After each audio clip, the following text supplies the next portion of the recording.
22일 화요일 상암동 클라스 시작합니다. 네, 지금 전국 곳곳에 비 내리는 곳이 있는데요. 꽤 강한 비가 이어지다가 금요일 아침에 그칠 걸로 보입니다. 네, 오늘부터 금요일까지는 어디 나가실 때 우산 꼭 챙기고 다니셔야겠습니다.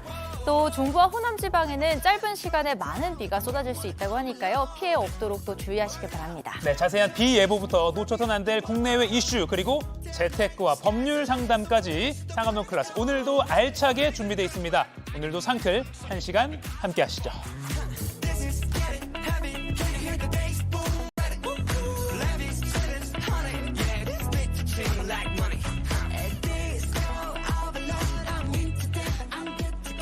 네, 생방송 상암동 클라스 TV뿐만 아니라 유튜브 JTBC 뉴스 채널이나 네이버 뉴스 페이지에서도 실시간으로 함께 하실 수 있습니다. 자, 도시락 이슈 이재승 기자, 김태인 기자 나왔습니다. 안녕하세요. 네. 안녕하세요. 안녕하세요. 비 내리는 아침입니다. 맞아요. 네. 이번 비가 끝나면 혹시 더위가 이제 또 가실지 궁금하기도 하고요. 잠시 후에 이재승 기자가 또 전문적으로 설명해 드릴 예정입니다. 네, 그럼 얼른 도시락 이슈 첫 번째 이슈부터 들어보겠습니다. 자, 오늘 첫 번째 이슈는요. 칼부림 예고 30대 체포입니다. 어허. 자, 직장인 익명 온라인 커뮤니티인 블라인드에 경찰 직원으로 표시된 사용자가 강남역에서 범행을 저지르겠다는 글을 올려서 논란이 커졌는데요. 정말 충격적이었습니다. 그렇습니다. 네. 이 글쓴이가 조금 전에 체포됐다는 소식이 전해졌습니다. 네. 경찰청 사이버 수사국에 따르면 어제 살인 예고글을 게시한 이 글쓴이가 오늘 아침 8시 32분쯤에 서울 소재 주거지 인근에서 긴급 체포됐습니다. 피해자는 30대 남자로서 경찰관은 아닌 것으로 확인됐습니다. 본인은 회사원으로 진술하고 있습니다. 아, 어제 경찰이 올린 거 아니냐, 경찰이라면 정말 이거 충격적인 사건이다라고 해서 많이 회자가 됐는데 네. 일단 지금 상황으로는 회사원이라고 좀 상황이 파악이 된 거다. 그렇습니다. 그러면 경찰 계정을 4층에서 쓴 거라고 봐야 되나요? 네, 그렇죠. 이 경찰관 계정을 사용하게 된 경위에 대해서는 아직 확인되지 않았습니다. 예. 네, 추후 조사를 통해서 밝혀질 내용인데요. 자, 이번 사건의 경위 짧게 살펴보겠습니다. 블라인드 게시판에 어제 올라온 살인 예고글인데요. 한번 보시죠. 네. 네, 이 범행 현장으로 강남역 1번 출구를 지목을 했고요. 오. 다들 몸을 살이라고도 적었습니다.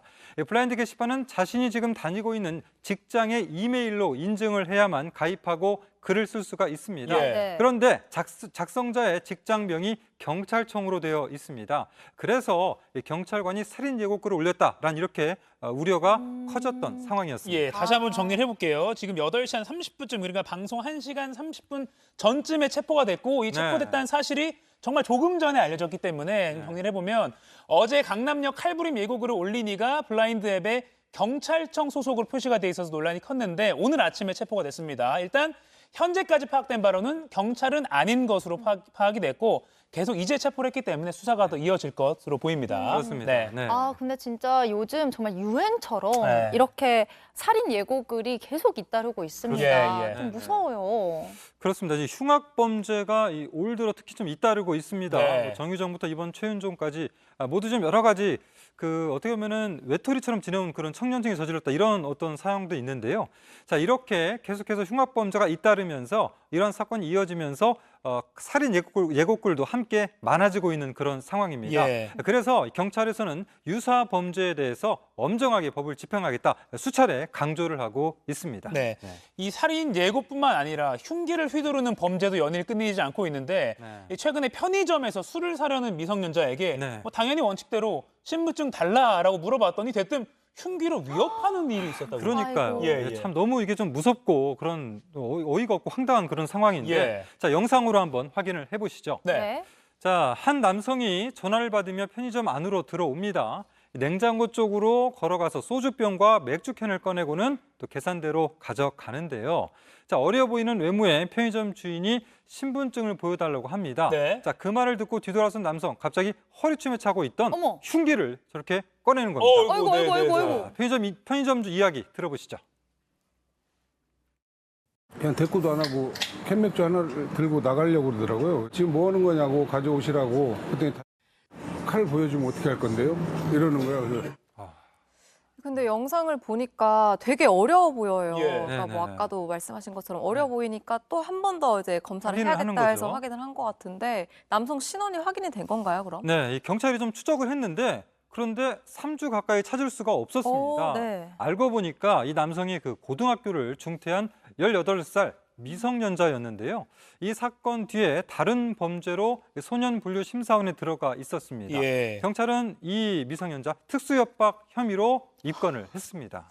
네. 아, 정말 온라인 예고글도 예고글이지만 저렇게 직접 흉기를 본 편의점 주인이 네. 얼마나 무섭고 그 예. 트라우마가 얼마나 오래 갈까 싶습니다. 그리고 이렇게 좀 따라하는 것 아닐까라는 걱정도 들어요. 이게 뭐 네네. 장난이든 아니면 저기 뭐 흉기로 위협하겠다라고 혹시 뭐 이렇게 보고 따라하면 안 될 텐데 계속 좀 이렇게 반복되는 것 같습니다. 근데 정말 요즘 이렇게 위협하는 것만으로도 정말 엄하게 처벌을 네. 하려고 노력을 하고 있으니까 정말 모든 사람들 이런 짓은 절대 하지 유사범죄도 않도록. 안 되겠고 네네. 뭐 시도 자체를 하면 안 되겠죠. 네.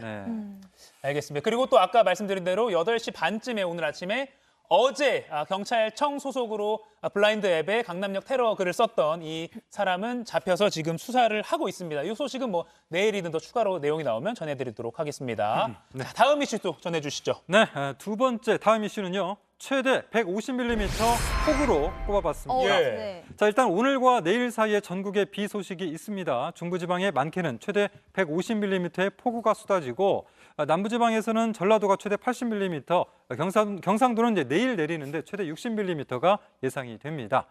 자, 그런데 오늘이 음력 7월 7일 칠성날입니다. 오. 견우와 아시다시피 직녀? 그렇죠. 견우와 직녀가 1년에 한 번 오작교를 건너서 만나는 그런 날이죠. 예. 그래서 설화에 따르면 견우와 직녀가 만나서 반가움이 흘리는 눈물이 뭐 비가 되어 내린다라는 말이 있는데 공교롭게도 오늘 전국에 비 소식이 있습니다. 오. 네, 눈물 치고는 좀 오늘 많은 눈물이 지금 예보가 돼 있어서. 그럼 헤어졌을 때 슬픈 눈물일 수도 있고요. 알겠습니다. 네. 그래서 아까 김한 앵커가 오프닝 때 이제 혹시 비 피해가 있을지 모르니까 조심해야 된다라고도 말을 해줬는데 네. 이 비가 금요일까지는 쭉 온다고 봐야 되는 거죠? 네, 그렇습니다. 자, 금요일까지 좁은 지역에 거센 비가 내리겠습니다. 네. 그러니까 비가 내리는 곳은 또 많이 내리고 또 안 내리는 곳은 오지 않는 경우도 있는데요. 자, 레이더 영상 한번 보실까요? 자, 지금 모습인데 자, 한반도 북서쪽부터 비가 내리면서 이 강수대가 다가오고 있습니다.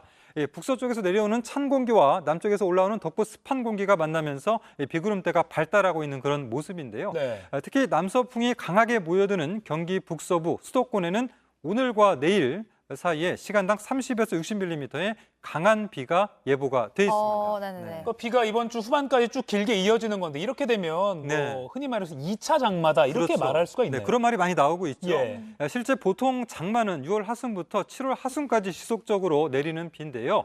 북쪽의 차가운 기단과 남쪽의 따뜻한 기단이 만나면서 생기는 정체전선 때문입니다. 예. 그런데 지금 시기에 일단 장마는 끝났다고 볼 수는 있지만 이번에 비가 내리는 패턴이 장마와 비슷합니다. 네. 그래서 이 공식적인 용어는 아니지만 2차 장마라고 해도 될 것 같은데요. 일각에서는 기후변화로 장마철이란 용어 대신에 7, 8월 우기라고 표현해야 한다. 이런 말도 계속해서 나오고 있습니다.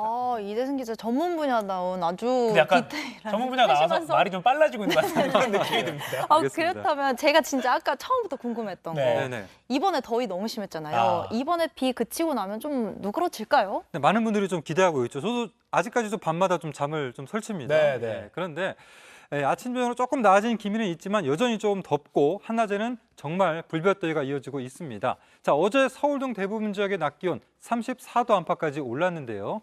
오늘부터는 다만 좀 흐린 날씨 속에서 비까지 내리면서 한낮 더위 조금은 누그러지겠습니다. 네. 자, 그런데 문제는 습도입니다. 비가 내리는 동안은 잠시 폭염이 누그러지겠지만 비가 그친 뒤에 습도가 계속해서 높아지기 때문에 막바지 무더위가 이번 주말 휴일 좀 나타날 가능성이 높은 상황입니다. 그러면은 더위는 도대체 언제쯤에 완전히 해소가 되는 건가? 너무 많은 더워요, 분들이 요즘에. 궁금해합니다. 네네. 그렇습니다. 네. 개인 차이 있지만 좀 더위 많이 힘들어하시는 분들 예. 많죠. 이 막바지 더위는 이 북태평양 기단이 얼마큼 세력을 확장하면서 한반도에 머무느냐에 달려 있는데 기상청 장기 전망을 보면요. 일단 다음 주 월요일과 화요일 사이에 다시 전국에 비가 내리겠습니다. 네. 자, 그러면서 이 비와 함께 낮 기온도 눈에 띄게 떨어지고요.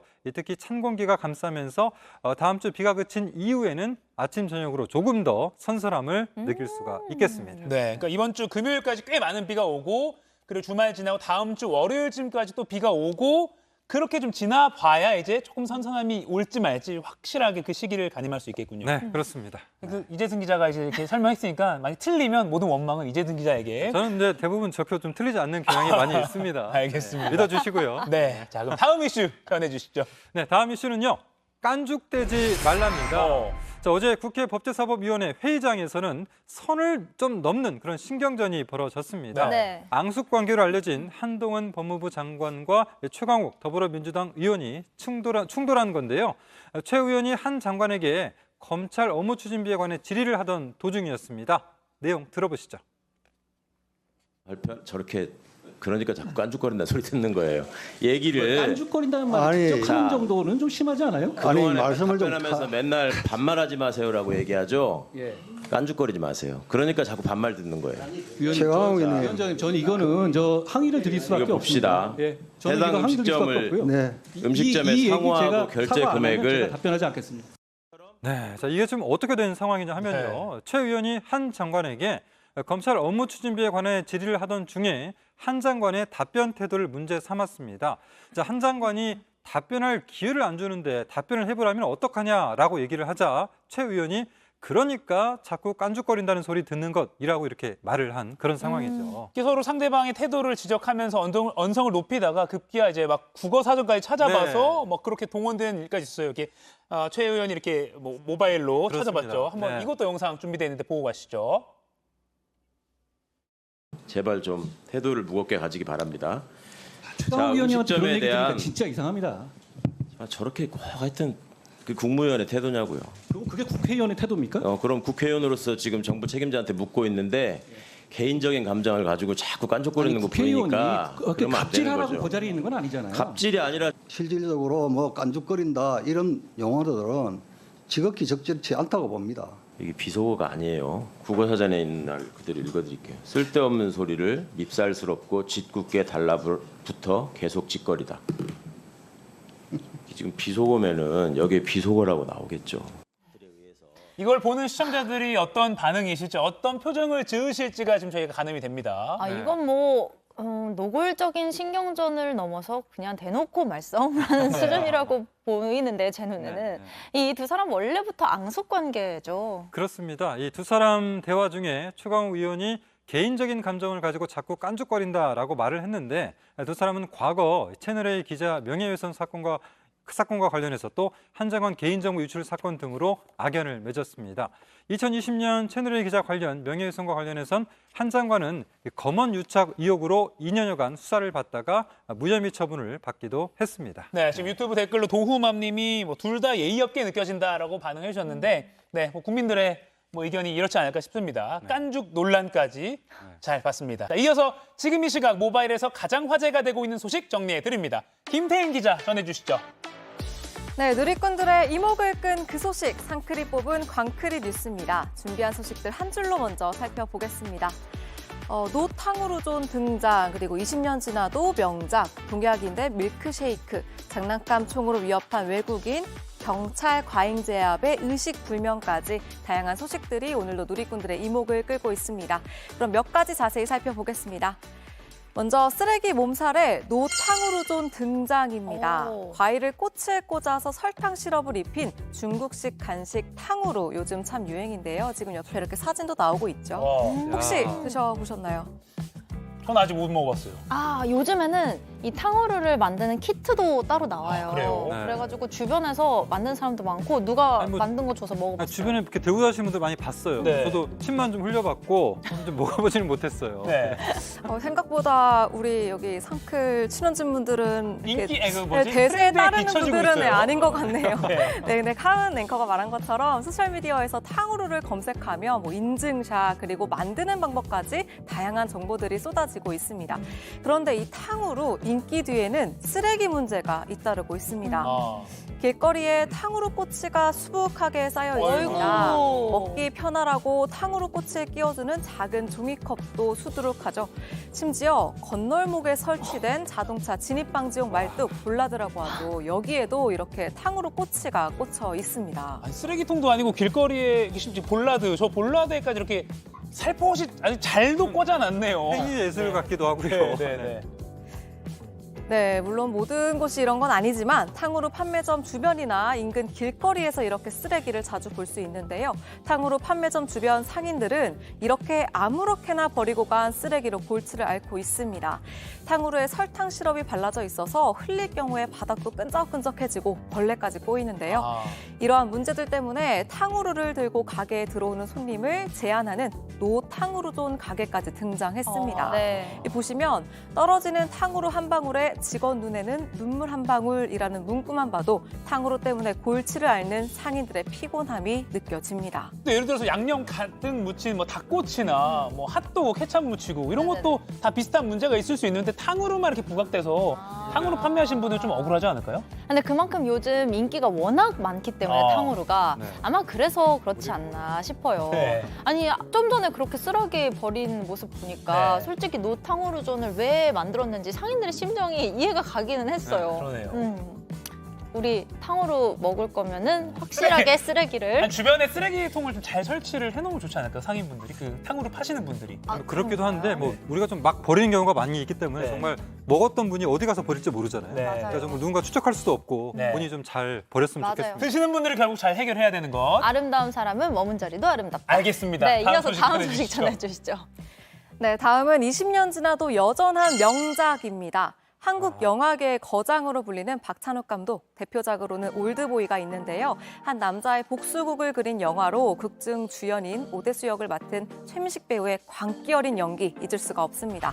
혹시 이재승 기자 이 영화 알고 계신가요? 콕 집어 저를 이렇게 질문하셨는데 뭐 제가 올드보이는 아니지만 네, 제 영화 즐겁게 재밌게 봤습니다. 네. 그 최근에 그 칸 영화제에서 한국 영화 최초로 그 심사위원 대상 수상하기도 했잖아요. 그렇죠? 네. 맞습니다. 뭐 올드보이라서 여쭤본 건 아니고 왠지 영화를 좋아할 것 같아서 물어본 좋아합니다. 거고요.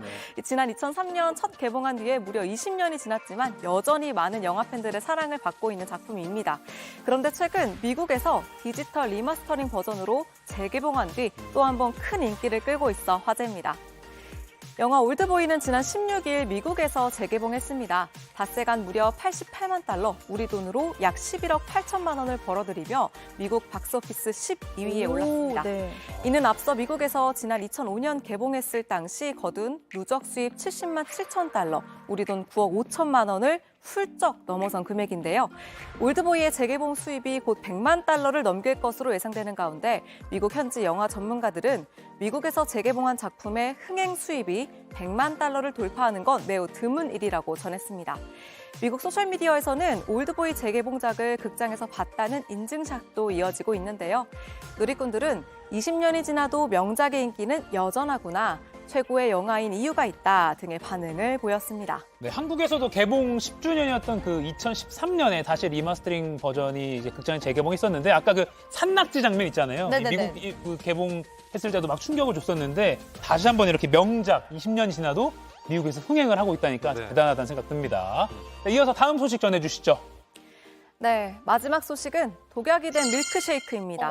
최근 미국의 한 햄버거 가게에서 밀크쉐이크를 먹은 손님들이 숨지거나 입원하는 일이 발생했습니다. 이 사건은 지난 2월 미국 워싱턴주 시애틀의 한 햄버거 프랜차이즈 식당에서 벌어졌습니다. 이 식당에서 음식을 사 먹은 손님 3명이 잇따라 숨지고 또 다른 3명이 입원하자 현지 보건당국이 대대적인 조사를 벌인 건데요. 조사 결과 햄버거 가게가 판매한 밀크쉐이크에서 리스테리아균이 발견됐습니다. 리스테리아균은 식중독균의 일종으로 주로 오염된 육류나 유제품에서 발견되고 영하 20도의 낮은 온도에서도 살아남습니다. 제대로 청소되지 않은 오래된 아이스크림 기계에서 리스테리아균이 생겼고 이 균이 밀크쉐이크에 옮겨간 것으로 추정되고 있는데요. 이 가게는 지난 8일 아이스크림 기계 사용을 중단했지만 문제는 리스테리아균 잠복기가 길게는 70일에 달하기 때문에 피해자가 더 늘어날 가능성도 있다고 합니다. 아이고. 지금까지 상크리 뽑은 광크리 뉴스였습니다.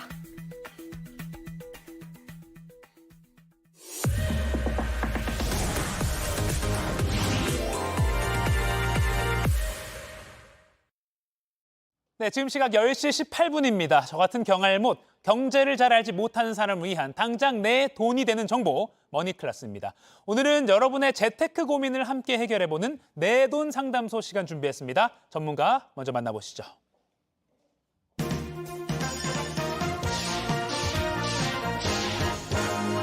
경제 분석의 신 홍춘욱 이코노미스트 모셨습니다. 안녕하세요. 네, 안녕하세요. 자, 홍 박사님 앞으로 온 사연 하나를 선정했는데 먼저 요거부터 좀 함께 소개해 드리겠습니다. 제가 읽어드릴게요.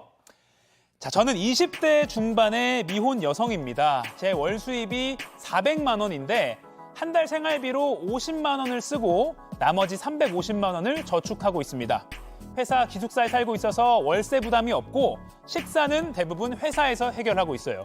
제가 이렇게 허리띠를 졸라매는 이유는 제 직업의 수명이 길지 않기 때문입니다. 최대로 길게 일해도 겨우 15년 정도고 빠르면 10년쯤 뒤에 이 일을 그만둬야 할 것 같습니다. 제 불안한 미래를 위해서 저는 어떻게 돈 관리를 해야 할까요? 이렇게 보내셨고, 퇴직이 빠른 직업, 미래를 위한 준비는? 이라고 저희가 키워드를 꼽아봤습니다. 이 이제 사연자분이 직업이 구체적으로 뭔지는 이제 밝히시길 원치 않으셨지만, 월 수입은 적은 편이 아닌데 수명이 짧아서 어떻게 보면 뭐 의도치 않게 파이어족이 돼야 되는 그런 상황일 것 같습니다. 자, 이분 어떻게 투자를 해야 될까요? 일단 장하다. 아, 네. 예, 저도 예전 짠돌이 생활을 오래 했지만 네.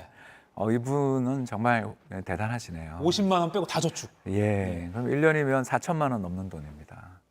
이렇게 1년에 4천만 원 넘는 돈 깨먹으면 안 되겠죠. 네. 이건 인생을 걸고 지금 10년, 15년 뒤에 자기 노후까지 생각하면서 지금 저축하시는 분은 네. 일단 제 생각에는 투자를 하더라도 이게 좀 안정적으로. 예. 근데 또 안정적으로 투자를 하는 건 참 좋은데 이게 성과에 따라서 이게 적립금의 운용이 달라진다라는 것도 꼭 말씀을 좀 드리고 싶어서 네, 네. 이제 그 밸런스를 찾아야 되는 게 제일 큰 문제 같습니다. 예. 이 그림이 나왔는데요. 2%로 운용을 하게 되는 경우가 빨간 선, 4%로 운용하는 경우가 저 회색 선 이렇게 나오는데 2% 운용하면 자 10년을 운용했는데 4억 9천. 네. 지금 원금이 4억이 넘는데 그렇지 않습니까? 25세에서 35세니까 매년 4천씩을 만약 우리가 저축을 했다 그래도 원금 4억 4천 정도 되는데 네. 4억 9천이면 이게 이제 은행 예금 이런 네, 사례들이 그렇지 있죠. 않습니다. 예, 또 4% 특판 예금. 근데 이제 앞으로도 이 정도 중금리가 유지된다라는 보장이 없는데 그래도 5억 정도. 이게 참 답답하죠. 근데 네. 이제 6%, 8%로 올라가기 시작하면 이제 올라가는 속도들이 점점 빨라지기 시작하고요. 그래서 네. 6억에 6억 7천으로 올라갈 수 있게 됩니다. 네. 이런 사례에서 보는 것처럼 손실을 안 보는 것만 생각하시고 하시다가는 이 시뮬레이션 결과에서 보는 것처럼 35세 혹은 40세에 월급이 이제 끊기는 삶 이후에 대한 대비가 좀 어려울 수도 있다라는 건 수익률이 정말 중요하다는 걸 알 수 있습니다. 그러니까 말씀하신 대로 한 2%나 4% 정도면 적금만 사실 잘 들어도 충분히 되는 일인데 아까 맨 밑에 있던 8%는 어떻게 운용을 해야 8%까지 수익을 낼 수 있는 겁니까? 예, 뭐 낼 수 있는 방법은 되게 많은데 이제 그 내는 방법이 이제 오늘 4가지를 제가 소개시켜 드릴 텐데 네. 이 장단점이 있다라는 것을 이제 꼭 말씀을 드리고 싶습니다. 네. 첫 번째는 투자 3분법. 저는 이분에게 이걸 추천하고 싶어요. 투자 3분법 우리나라에 상장돼 있다라는 게 다 장점입니다. 네. 투자가 되게 쉬워요. 그래서 한국 주식 3분의 1, 미국 주식 3분의 1, 미국 채권 3분의 1. 이게 상당히 밸런스가 잘 갖춰진 포트폴리오입니다. 왜냐하면 전체 자산의 3분의 1이 높은 수익, 그리고 전체 자산의 3분의 2가 달러입니다. 네. 불황에 강한 안전자산의 3분의 2가 투자돼 있고요. 탈무드 투자법은 이보다 수익률은 좀 높은데 네. 이제 대신 비용도 좀 가능성이 있고 이 투자의 난이도는 조금 있습니다. 한국 주식 좋고요. 그 다음에 미국 리츠를 사는 거죠. 미국 리츠가 이게 왜 좋으냐 하면 배당을 많이 줍니다. 네. 지금 만약 사면 4% 중반, 초중반 정도의 배당 수익률이 나오거든요. 오, 괜찮네요. 예, 그러니까 뭐 주택 가격이 지금 미국 시장 또 좋잖아요. 그러니까 이런 것들을 생각해 보면 상당히 좋고 미국 채권 좋습니다. 그래서 수익률은 투자 3분법보다 사실 탈무드 투자법이 더 좋습니다. 더 네. 좋은데 이제 난이도가 좀 있죠. 예, 미국 시장 가야 됩니다. 마지막 이제 투자 4분법은 여기에 금을 더하는 거죠. 왜? 작년 같은 해가 벌어질 수 있으니까. 인플레이션 발생하면 집값도 빠지고 주가도 다 빠질 때 금만 더 경청청. 우리 지난해 연말 제가 금 사라 그랬던 거 기억나시죠? 그러니까 금을 사놨으면 올해 상반기 얼마나 좋았습니까? 그런 것처럼 금까지 투자를 하게 되는 게 투자 4분법이 되겠습니다. 이렇게 해서 배분을 항상 강조하시는 건데 한번 이거 어떻게 되는지 한번 시뮬레이션을 볼까요? 한번? 네, 제일 끝에 한국 주식이 제일 눈에 먼저 들어오실 텐데요. 예. 한국 주식 투자하셔도 7.3% 성과니까 사실 이거 하시면 됩니다. 근데 왜 이걸 제가 권하지 않냐? 이분이 아까도 이야기했지만 안정성이 중요해요. 예. 쉽게 얘기해서 내가 35이 돼서 40이 돼서 돈을 찾을 때 그 해가 주가 붕괴해버리면 어떡합니까? 그렇죠. 이게 설계가 다 망가집니다. 네. 그런데 우리나라는 지난 22년, 2001년부터 22년간 손실을 8번 봤대요. 네. 거의 절반까지는 안 돼도 한 3분의 1 이상의 시간은 손실을 보는 나라다. 그런데 그에 비해서 방금 이야기했던 투자를 분산 투자해서 하는 방법들은 세상 22년의 손실 횟수가 3번밖에 없어요. 아하. 그리고 투자의 난이도가 높을수록 해외 자산도 좀 투자를 해야 되고 종목 수가 늘어날수록 수익은 올라가는 거죠. 그래서 이게 자산 배분의 특성입니다. 이 손실 횟수라는 거는 지금 밑에 자료 이게 데이터를 바탕으로 이제 그렇죠. 카운트를 하신 거죠. 그렇죠. 왜냐하면 뭐 저야 이제 이렇게 해왔습니다만 네. 객관적인 데이터가 필요하잖아요. 네네. 그렇죠. 그래서 뭐 제 계좌를 보여준다고 해서 믿을 것도 아니고 네. 그럴 때는 제일 좋은 게 저 블룸버그. 세계 최대의 통신사인 블룸버그에서 작성한 1년의 총 뭐 한국 시장에 투자할 때 수익률 이런 데이터들을 제공하니까 예. 그걸 가지고 1년에 딱 매매를 한 번 하는 거예요. 아. 어떻게 하냐면 4천만 원 모아서 3분의 1씩 예를 들어서 3분법 또는 1,000만 원씩 네. 4분법에 투자했다고 1년에 한 번만 딱 투자를 하는 거죠. 왜냐하면 매매는 1년에 한 번. 아. 그렇게 해야 이게 사실 너무 자주 쳐다보면 투자가 안 돼요. 네. 그러면 이 추천해 주신 투자법을 사례자에게 적용을 해보면 이분이 지금 20대 중반이고요. 월 400씩 벌고 50만 원을 빼고 나머지 이제 회사에 기숙사에 거주하는 덕분에 350만 원씩 저축을 할 수 있는 상황입니다. 그 직업 특성상 한 40세 정도까지 일을 한다고 지금 그러니까 좀 직업의 수명이 짧다고 설명을 하셨어요. 이 전략을 사용하면 어떤 성과가 날지 한번 예측을 좀 해주시죠. 예, 이게 뭐 아까 봤던 2%, 4%, 6%와는 달리 네. 하늘과 땅 차이의 성과가 나게 되고 특히 예. 그 기준 연도가 조금씩 길어지면 길어질수록 지금 이제 40까지 우리 한번 봤죠. 네. 왜냐하면 이제 버티는 그러니까 돈이 모인 상태에서 6억까지 모았는데 거기서 5년 더 하면 이게 금액이 하늘과 땅 차이로 벌어지게 되는 걸 좀 볼 수 있습니다. 아까 분명 8% 성과를 내면 6억대였잖아요. 그런데 거기서 5년만 더 하면 요 지금 전략들을 가지고 5년만 더 하면 대부분 10억이 넘습니다. 이게 가팔라지는군요, 기울기가. 왜냐하면 이제 복리의 효과가 나타나요. 예. 이게 복리라는 게 굴러갈 때 처음에는 안 보이는데 차이가 안 나잖아요. 그런데 금액이 5억 되고 10억 될 때 그때부터 이게 눈덩이처럼 구르기 시작한다라는 걸 이 그림에서 알 수 있습니다. 그래서 저는 뭐 이분이 상담자 사연이 35세에 그만두겠습니다 이러면 뭐 어쩔 수는 없는데 예. 최대한 그 적립 연도를 조금만 더 연장시켜도 아무런 노후 문제는 없다. 이렇게 말씀을 드릴 수가 있는 것 같습니다. 그렇군요. 조금 계속 더 일을 할 수 있는 그 수명을 늘리시는 게 낫겠네요. 일단은 그 세 가지 방법이 다 10억이 넘는 상황인데 지금 아까 사례자는 기숙사에 살고 있어서 거주 비용은 들지 않는다고 말씀하셨지만 이제 은퇴할 때가 되면 그게 뭐 집을 좀 마련하고 싶을 것 같단 말이죠. 계속 지금 뭐 기숙사에 사는 게 답일까요? 어떻게 보세요? 사실 기숙사에 계속 있으면 특히 나이 많은 분이 계시면 얼마나 구박을 받을 수도 있고 나가라 그럴 수도 있잖아요. 예, 그럴 때 저희들이 좀 추천하고 싶은 게 우리나라에 정말 좋은 상품이 많아요. 그 중에 하나가 제가 추천하고 싶은 것이 바로 뭐냐 하면 청년 전용 버팀목 전세 자금 대출이라고 있습니다. 이거 모르시는 분이 많아서 저도 사실 제 회사를 경영하고 있는데 지방에서 올라온 직원들한테 제발 이것 좀. 그래요? 너무 조건이 좋아요. 그러니까 연소득 5천만 원이야. 맞죠? 아까 우리가 소득 보신 것처럼 4,800만 원 뭐 그 정도 나옵니다. 그리고 순자산 3억 6천. 아하, 이제 우리가 아까 적립 투자를 하는 과정에서 불려 나가다가 30 넘어가서 35 되기 전에 이제 그때쯤 여기 3억 6천에 우리 도달하는 걸 우리 봤잖아요. 네. 자, 그러면 이제 그때 한 욕을 하는 거죠. 노려보는 게 좋네요. 예, 노려봤고요. 특히 이게 또 좋은 점이 10년 동안 이게 연장이 돼요. 이렇게 좋은 상품이 없는데 대출 금리 한번 봐주세요. 1.5%. 야, 정말 요새 찾아보기 어려운데 1.5. 예. 이 정도의 좋은 상품은 찾아보기가 어려울 정도로 좋은 상품입니다. 그래서 특히 수도권에 계신 분들은 저 보증금 2억 가지고 되나라고 하지만 사례 나오신 분들의 경우 이런 직장들은 대부분 이제 공단 지역이거나 뭐 어디 특수한 업종이잖아요. 그런 지역은 지방이 많습니다. 그래서 지방의 아파트, 우리나라의 지방광역시 아파트 그 평균 전세 보증금이 2억이 조금 안 되거든요. 그러니까 이건 충분히 한번 해볼 만한 이게 괜찮습니다. 청년 전용 버팀목 전세 자금 대출 이런 제도가 있다. 요거 모르시는 분들 좀 조건이 이렇게 있으니까요. 그냥 다 되는 건 아니고. 예, 버팀목만이라도 좀 기억해 주시면 좋겠습니다. 네, 버팀목 전세 자금 요거 꼭 한번 좀 활용해 보시면 좋겠습니다. 자, 그럼 이분이 계속 설명드리지만 아무튼 어떤 직업인지 밝히진 않았지만 직업 수명이 짧다. 한 40살 전후로 은퇴를 해야 될 것 같다라고 말씀하셨어요. 그 40살에 이후에 이제 퇴직을 한 다음에는 어떻게 해야 될까요? 일단 아파트 구입을 하나 추천을 드리고 싶은 게 예. 너무나 다들 잘 아시지만 아파트를 가지게 되면 일단 주거비 아까 대출금리도 안 나가고요. 네. 돈도 우리 아까 10몇 억씩 모아놨기 때문에 충분히 가능하고요. 그러면서 자 40세에 3억 원 아파트 구입합니다. 이게 이제 지방 6대 광역도시의 평균 아파트 가격입니다. 네, 그러니까 서울 수도권은 좀 제외하고. 서울 수도권은 이제 6억, 예. 10억으로 올라가게 되죠. 네네. 그리고 연평균 소비를 3천만 원.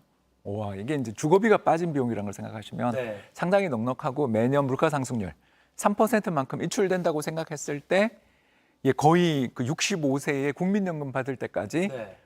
적립금이 줄지 않습니다. 셋 다. 어. 그러니까 이게 이제 3억을 투자를 하면서 아까 적립했던 돈이 3억 빠져나간 거는 차이가 지금 확인되셨고요. 네. 거기서 계속 이제 이 투자 전략을 유지를 했다라고 가정한 거죠. 네, 네. 유지를 했다고 가정하면 특히 투자 4분법 같은 경우는 나중에 이제 그 자녀나 조카분들한테 증여할 때 증여세가 걱정이 될 정도의 네. 돈을 갖게 되니까요. 이런 분들이 이제 이 정도 자산을 모으게 되시는 분들한테는 이때는 이제 연금 생활에 대한 플랜을 짜시는 거니까 ISA 계좌라든가 또는 우리 개인들이 얼마든지 가입할 수 있는 개인연금 같은 그런 계좌들을 통해서 하시면 세금 문제도 훨씬 더 해결을 할 수 있고 특히 본인이 구입했던 아파트가 또 연령이 55세 넘어가면 주택연금 되는 거 아시죠? 네네네. 예, 그래서 사실은 저렇게까지도 이렇게 사실 3천만 원도 필요 없는데 그러네요. 그냥 시뮬레이션. 그러니까 지금 해봤습니다. 생활비로 연 3천만 원을 쓰고 그게 이제 매년 이 물가가 3%씩 오른다는 것까지 가정해도 이렇게 모일 수 있다. 예, 인출을 계속 하는데도 모입니다. 네. 왜냐하면 이분이 이를 꽉 깨물고 10억이라는 어마어마한 금융자산을 40살 모아놨기 때문에 때문에. 가능한 거죠. 네. 물론 이제 이분은 중간에 결혼이라든가 다른 변수를 감안하지 않고 일단 저희가 다른 뭐 중간에 목돈이 드는 뭐 예를 들어서 건강이 갑자기 나빠져서 수술비가 든다거나 뭐 해외에 뭐 유학을 간다거나 이런 거 다 배제하고 일단은 이론적으로 저희가 시뮬레이션 한 거지만 그래도 이렇게까지 쭉 분할 투자를 통해서 늘어날 수 있다. 시뮬레이션 해드렸습니다. 와, 이게 상당히 놀랍네요. 액수가 어떤 걸 해도 10억이 넘게 이렇게 시작할 수 있고 한 게 예, 사실. 그게 이분이 네네. 아까 첫 마디가 제가 예. 월 350씩 저축하시는 분이 우리나라가 몇 분이 되겠습니까? 그러니까 네. 이분은 정말 허리띠를 졸라 맨 저희들 경우죠. 표현으로는 멘탈 금수저신 거죠. 그러니까 타고나기는 흙수저신 것 같지만 네. 이 정도로 노력하는 여유를 갖고 계시는 분들은 네. 대안이 있습니다. 그러니까 이게 어릴 때, 젊을 때 너무너무 힘들어하신 분 많은데 처음에 그 종잣돈 만드는 게 그렇게 힘들어서 네. 좌절하지만 이분처럼 하시면 사실 뭐 노후 걱정 이런 게 필요 없을 만큼 우리나라가 잘 돼 있는 나라다. 버팀목 전세자금 대출이라든가 네. 또는 다양한 절세 금융 상품을 활용하시면 사실 이 정도 되는 열심히 노력하신 분은 아무 문제 없다. 이 말씀 드리고 싶습니다. 알겠습니다. 종잣돈 모으기의 중요함을 또 한번 느끼게 됩니다. 자, 여기서 그러면 저희가 또 퀴즈를 준비했습니다. 마무리하기 전에 오늘도 두 분께 영화 관람권 2장씩 드리는 퀴즈 타임 해보겠습니다. 자, 오늘 홍춘욱 이코노미스트가 10년 후쯤 은퇴를 해야 하는 20대 중반 사례자에게 제시한 투자법입니다. 달걀을 한 바구니에 담지 말라는 말도 관련이 있습니다. 무엇일까요? 1번 분산 투자, 2번 주식 투자, 3번 부동산 투자. 아까 이렇게 그래프 보시면 기억나시죠? 자, 정답 골라서 지금 상킬 생방송이 나가고 있는 JTBC 뉴스 유튜브 실시간 댓글창에 남겨주시면 두 분 뽑아서 방송 말미에 저희가 발표하겠습니다. 오늘 종잣돈 빨리빨리 젊을 때 모으기 그리고 꾸준히 잘 투자하기 이렇게 그리고 분산 투자하기까지 잘 들어봤습니다. 홍춘욱 이코노미스트입니다. 고맙습니다. 감사합니다. 지구촌에서 화제가 된 소식들 알아보는 월드클래스입니다.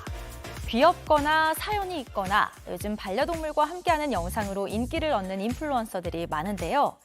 반려동물이 특이해서 화제인 인플루언서가 있습니다. 함께 만나볼까요? 와, 커도 너무 크죠? 이 큰 달팽이를 들고 있는 사람, 이른바 반려달팽이로 화제를 모으고 있는 독일의 인플루언서인데요. 털도 안 빠지고 산책도 필요 없고 또 짖지도 않아서 현대인들에겐 최고의 반려동물이라며 달팽이 예찬론을 펼치고 있습니다. 시성이 까다롭지 않아 먹이 주기도 편하고 생활 반경이 넓지 않아 관찰하는 재미도 쏠쏠하다고 하고요.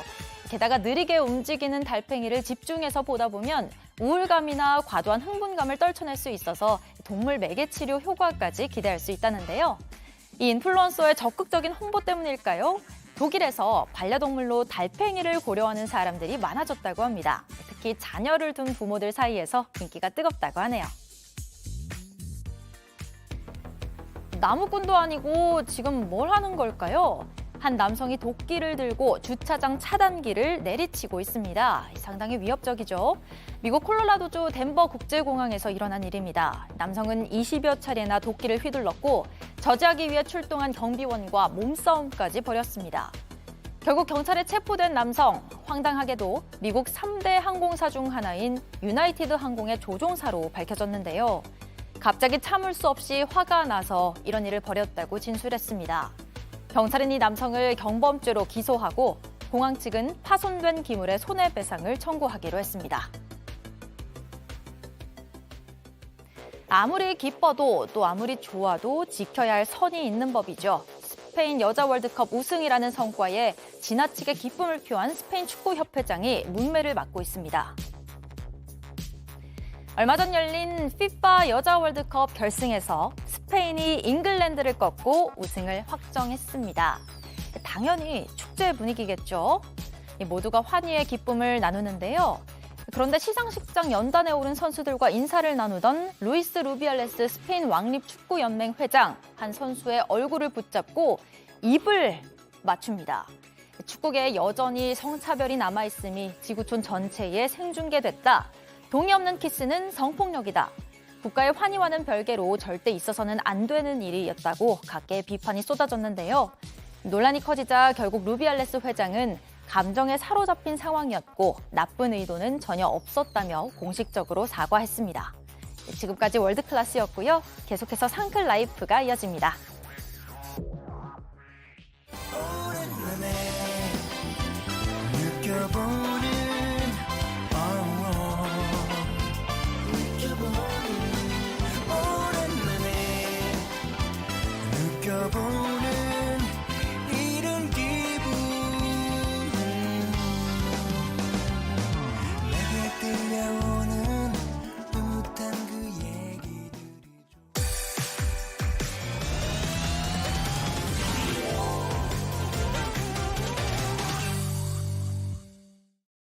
상클 라이프 시작합니다. 매주 화요일은 상클 상담소 시간인데요. 일상에서 벌어지는 갈등, 분쟁, 다양한 고민거리에 대해서 속 시원하게 얘기해보고 법률적인 해결책 모색해보겠습니다. 네, 오늘도 생활 속 법률 고민 말끔하게 풀어줄 신나고 유쾌한 진짜 변호사 신유진 변호사 나오셨습니다. 안녕하세요. 안녕하세요. 네, 법률 주치 네. 신유진 변호사입니다. 항상 밝은 에너지를 주세요. 맞습니다. 네. 자, 이번 시간에도 구체적인 고민 사연 먼저 살펴볼 텐데요. 지금부터 들려드릴 내용은 실제 사례를 각색한 내용입니다. 그럼 함께 들어보시죠.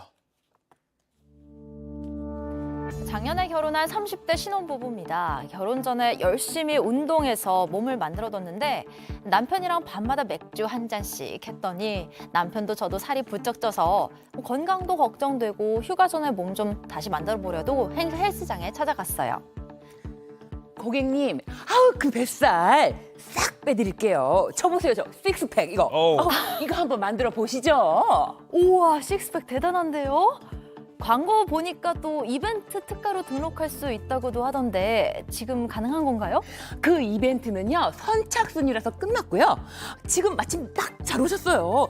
두 분이 같이 등록하시면은 1+1 이벤트 중이에요. 이렇게 오셨으니까 그냥 오늘부터 두 분이 같이 시원하게 운동 시작하세요. 아, 집에서도 가깝고 또 시설도 괜찮고 또 트레이너님 몸도 좋아서 남편과 함께 운동을 시작했습니다. 그렇게 한 달쯤 열심히 다녔는데 갑자기 헬스장을 리모델링을 한다고 하더라고요. 그러면서 보상 이벤트를 한다고 했습니다. 아니, 선생님, 리모델링이라는 게 무슨 소리예요? 저희 등록할 때는 그런 얘기 없었잖아요. 회원님들께서 요즘 휴가철이잖아요. 그래서 저희 사장님께서 리모델링해서 우리 회원님들 좋은 운동 기계로 편안하게 운동하시라고 이 기회에 싹 하는 거예요. 그리고 우리 회원님들도 불편하실까봐 저희가 이제 보상을 해드린다고 해서 저희 사장님께서 이 기존 회원님들 대상으로만 PT와 1년권 회원, 야 1년권인데 반값이에요. 야 이런 이벤트 이거 아무 때나 오는 게 아니니까 요즘 운동 열심히 하시니까 이 기회에 장기 프로젝트 1년으로 쫙 등록하세요. 솔깃한데요? 1년이나 운동을 계속할 수 있을까 걱정도 되긴 했지만 PT까지 반값이라고 하니까 남편과 저는 큰 마음 먹고 1년 회원권 등록했습니다. 그런데 휴가 다녀와서 2주 만에 헬스장에 갔더니 아직도 문이 닫혀 있는 거예요. 공사가 아직 안 끝난 건가 싶어서 다음날 또 갔는데 계속 문이 닫혀 있더라고요. 무슨 일인가 싶어서 헬스 트레이너에게 전화했습니다. 선생님, 헬스장 언제 오는 거예요? 아직 공사 안 끝났어요? 회원님, 저도 출근했더니 문이 닫혀 있더라고요. 저희 트레이너들도 영문을 몰라가지고 사장님한테 전화했는데 전화도 안 돼요. 저도 뭐 어떻게 해드릴 수 있는 게 없네요. 네? 아니 선생님, 저희는 선생님 말만 듣고 1년짜리 가입하라고 해서 2명이나 1년치를 다 가입했는데 모른다고 하시면 어떡해요? 회원님, 저는 속이 수건댕이에요. 저 월급도 한 번 못 받았다고요. 그거 다 이벤트 판매하면은 월급 준다 그래가지고 진짜 열심히 팔았는데 회원님 저도 고소했는데요. 회원님도 얼른 가서 경찰서에 가서 고소하세요. 저한테 이런 일이 일어날 줄이야. 헬스장 먹튀라니. 저희 부부 1년치 회원권 어디서 환불받을 수 있나요? 도와주세요, 신유진 변호사님. 근데 요새 이런 뉴스가 많아가지고 야, 근데 헬스 트레이너님이 좀 부담스럽긴 한데. 아니 진지한 사연인데 너무 부담스러운 거예요. 볶음만큼 과한 연기였나요? 네, 알겠습니다. 네. 아무튼 질문 이어가 주시죠. 네. 아니 이렇게 고르고 골라서 헬스장에 간 분들이에요. 당연히 배신감 때문에 더 화가 날 것 같은데. 네. 아유 어떡합니까? 맞습니다.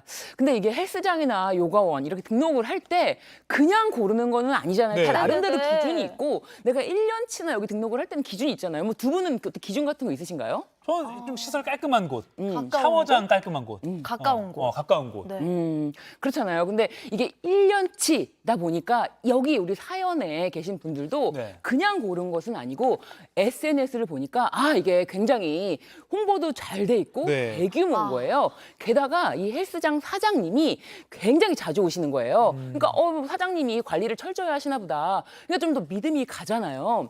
그런 믿음 바탕으로 1년치를 계약을 했고 게다가 또 PT까지 게다가 또 1+1 남편까지 함께 등록을 하니까 이게 피해가 더 큰 거죠. 정말 돈이 많이 들었겠어요. 그러니까요. 근데 휴가 다녀와서 한 번도 못 간 거면 지금 1년치를 그냥 날려버린 상황이잖아요.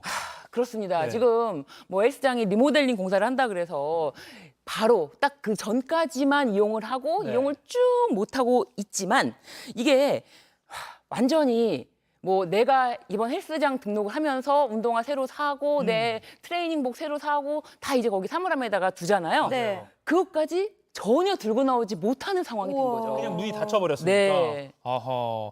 이 저희가 도시락 이슈에서도 몇 달 전에 이렇게 헬스장이 갑자기 뭐 대형 프랜차이즈 헬스장이 문 닫아서 폐해당한 분들 소식을 전해드렸는데 실제로 이런 사례 요새 많이 나오고 있죠. 네, 지금 운동하는 인구가 굉장히 많아지고 있고 네. 꾸준히 늘고 있잖아요. 그렇기 때문에 매년 이렇게 헬스장 피해 신고가 한국소비자원에 신고되는 건수가 증가하고 있는데요. 예. 2021년에는 2,406건이었는데 네. 지난해는 2,654건 증가하고 있고요. 그리고 또 2021년도부터 집계한 필라테스 강습소도 점점점 증가돼서 수백 건에 이르고 있고요. 그리고 이 외에도 네네. 이렇게 선불 결제를 하는 뭐 세차장이라든지 아이고. 특히 요즘에는 심지어 병원에서도 고액 결제 한 번에 하라, 피부 관리 이런 거 이런 선불 결제가 일어나는 많은 곳에서 이런 일들이 일어나고 있습니다. 그러니까 뭐 몇 회권, 몇 네. 회권 이런 거 항상 뭐 수백만 원씩 수십만 원씩 끊어놓고 이제 뭐 도장 찍으면서 한 해씩 차감해 나가는 건데 그런 데서 많은 사고가 나네요. 근데 확실히 한꺼번에 오랜 기간의 것을 혹은 여러 회차 것을 한꺼번에 지불하면 가격 메리트가 크잖아요. 그러니까요. 저렴해지니까 그걸 그렇게 이용하신 분들이 많은 것 같아요. 네.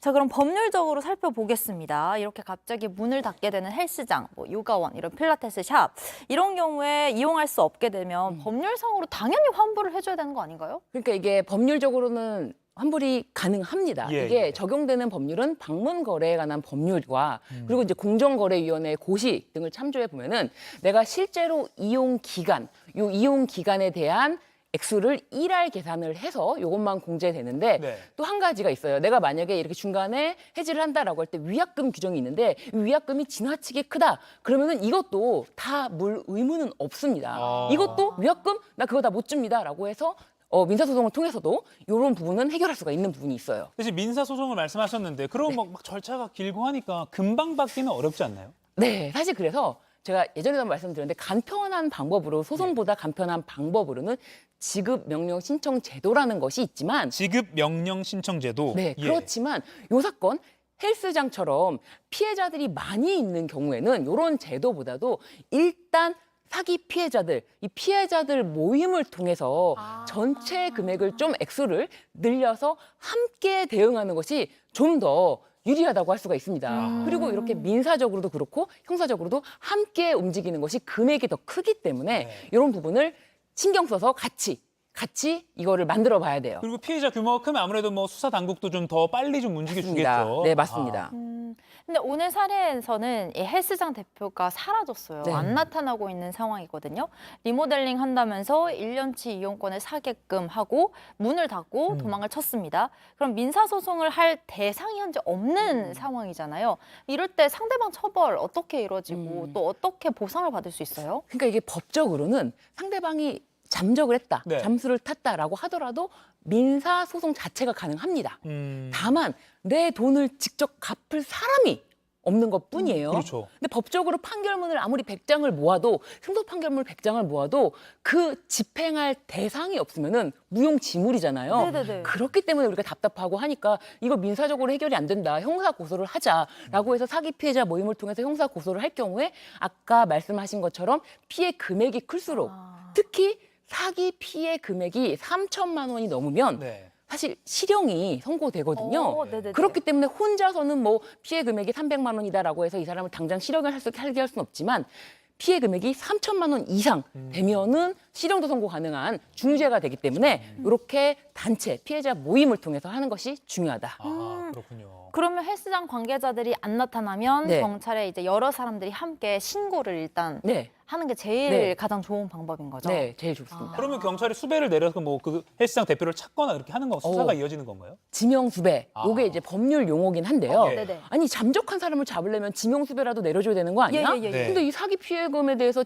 뭐 공개수배 이런 거 내리는 것인가라고 이제 궁금하실 수가 네. 있는데 이 공개수배는 신상 정보가 처음부터 공개가 되기 때문에 네. 이런 공개수배보다는 실무상으로는 비공개 수배가 훨씬 많이 있습니다. 그러니까 비공개로 수배를 내리면 이 사람이 나는 뭐 아유 헬스장 불운한 거지. 난 뭐 재판 뭐 한 적도 없고 나는 죄도 없어라고 버젓이 다닐 때 예. 이 사람이 딱 이제 경찰 수사기관에 걸리면 이 사람이 바로 체포가 되는 거예요. 그 수배가 실무적으로 비공개 수배가 내려집니다. 또는 뭐 음주나 뭐 다른 범죄로 조회가 됐을 때 이 사람이 이걸로 걸려 있네. 네. 그래서 딱 그 포착이 되는 거죠. 네, 맞습니다. 네. 예예예예. 근데 제가 이런 얘기를 들어봤어요. 카드 할부로 계산을 하면 이게 뭐 어느 정도 돌려받을 수 있다. 이거 진짜인가요? 맞습니다. 어. 이게 그래서 현금 결제를 굉장히 유도하는데 예. 그럼에도 불구하고 우리는 꿋꿋이 할부 거래를 해야 되고 아. 할부를 할 때는 이제 20만 원 이상의 금액, 네. 3개월 이상의 기간으로 결제를 할 경우에는 내가 그런데 20만 원 이상 3개월 이상의 금액으로 할부로 결제를 했는데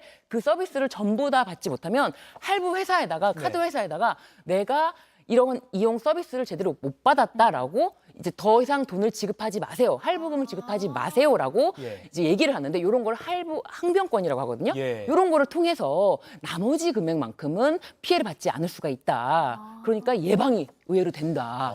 그럼 그렇게 할부금 납부를 중단해달라고 요청할 때 네. 뭐 증거가 따로 필요하거나 그렇진 않아요? 자기가 결제를 했잖아요. 네. 20만 원 이상이고 3개월 이상 결제를 했다. 그렇게 될 경우에 내가 서비스를 이용을 못 받고 있고 여기가 지금 아예 문이 닫고 있다라고 이제 카드 회사에 연락을 하면 카드 회사에서 그렇게 알아서 조치를 네, 해주는 조치를 거군요. 쳐주니까. 그러니까 금액이 부담이 돼가지고 할부금으로 냈는데 오히려 그게 피해 예방법이 될 수 있는 거네요. 네. 오, 혹시 또 뭐 좋은 또 다른 예방법은 없을까요? 일단 이렇게 내부적으로도 이제 많은 이야기가 있어요. 그래서 내부에서 이제 헬스 트레이너 분들도 아까 말씀하신 것처럼 아까 우리 사례에서도 이분도 오히려 임금도 못 받고 네. 이렇게 계속 체불 임금 돼가지고 이런 경우가 있기 때문에 트레이너조차도 피해자인 거죠. 그렇습니다. 네네. 이 트레이너들도 피해자기 때문에 이런 데는 피하라라고 이제 얘기를 해주는데 어떤 데냐면은 굉장히 큰 이벤트를 하면서 이거를 좀 내부적으로만 하고 비밀리에 하는 경우 좀 이상하다. 이게 왜 이렇게 갑자기 크게 이벤트를 통해서 왜 기획 특가 이렇게 행사를 하지? 이런 경우는 좀 수상하다. 네. 그리고 PT 횟수가 많이 남았는데도 재결제를 유도하는 경우. 아. 회원님 지금 결제하시면 큰 이벤트가 있으니까 횟수 많이 남아도 지금 재결제하세요. 재결제를 유도하는 경우. 이런 경우도 좀 피하시라. 이렇게 재결제를 유도해서 크게 이벤트 보상하는 경우에는 그 직후에 좀 폐업하는 경우가 많이 있었다. 이런 얘기도 있고요. 그리고 트레이너 분들이 얘기하시는 것이 단기로 끊으시고 예. 부디 할부로 결제를 하셔라. 예. 이런 말씀을 많이 하세요. 그러니까 이 가격 메리트 아까 김하은 앵커도 말했지만 한 번에 현금으로 하면 좀 싸게 해주니까 아무래도 그거에 조금 혹하기 쉬운데 그래도 안전하게 좀 하려면 할부로 카드 할부로 좀 짧은 기간 단위로 하는 게 낫다. 네. 그러니까 아까 말씀하신 전조 증상 갑자기 파격적인 뭐 비밀 이벤트를 한다 하면 조금 의심할 만하다. 무조건 네. 뭐 다 그런 건 아니겠지만요. 알겠습니다. 자 그럼 이런 사례도 있어요. 뭐 돈 받을 길도 없고 헬스장 뭐 대표라는 사람도 안 나타나고 그래서 문을 열고 안에 있는 기구를 팔아버리자.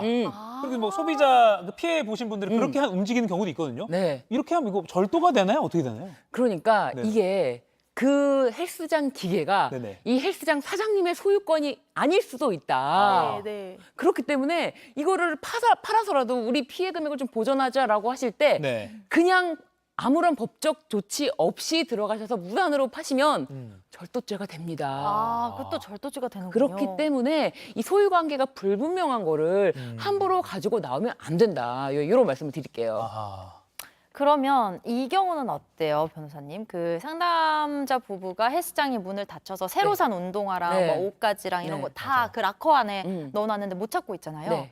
경찰을 대동해서 네. 이걸 찾으러 들어간다. 그거 내 소유니까. 네, 네. 이거는 정당한 거 아닌가요? 그렇지. 그런데요. 그렇죠. 네. 그런데요. 이게 경찰관 분들이 네네. 내 물건을 찾을 때 도와주세요라고 한다고 이렇게 항상 대동되는 건 아니니까 그렇죠, 그렇죠. 우리가 피해자 모임을 통해서 최소한 이제 이 소유자에게 협조 요청을 한번 해보고 네. 아니면 트레이너분들 열쇠를 가지신 트레이너분들에게 한 번은 협조 요청을 해보고 안 될 경우에 경찰관 분들께 도움을 요청해서 함께 가서 물건을 찾아오는 정도. 요 정도 선은 충분히 할 수 있다. 와. 네. 아무튼 아무리 내가 피해를 본 그러니까 미운 헬스장이어서 함부로 문을 따고 들어가거나 하면은 그건 또 다른 범죄에 네. 휘말릴 수 있으니까 네. 또 공적으로 경찰의 협조를 구하던가 이렇게 좀 신중하게 요건 또 접근해야겠네요. 자 여기까지 오늘 듣겠습니다. 오늘 상클 상담소 법률주치 신유진 변호사님과 함께했습니다. 고맙습니다. 감사합니다. 고맙습니다. 네, 이게 신유진 변호사님의 그 높은 텐션을 들으니까 에너지가 생겼습니다. 상은호 클래스 오늘 준비한 소식은 여기까지입니다. 오늘의 퀴즈 정답은 1번 분산 투자였습니다. 네, 오늘 당첨되신 두 분 자막으로 나가고 있습니다. 로주드님, 랑윤희님 오늘 두 분 당첨되셨고요. 저희 상클 공식 이메일 주소 아래 나가는 주소로 선물 받으실 곳 주소 또 남겨주시면 감사하겠습니다. 아까 투자도 분산해야 되지만 아까 헬스장 끊을 때 나누어서 할부로 두 가지가 뭔가 일맥상통합니다. 네. 좋습니다. 자, 저희는 내일 아침 10시에 또 다시 찾아뵙겠습니다. 내일도 상클 하실 거죠? 고맙습니다.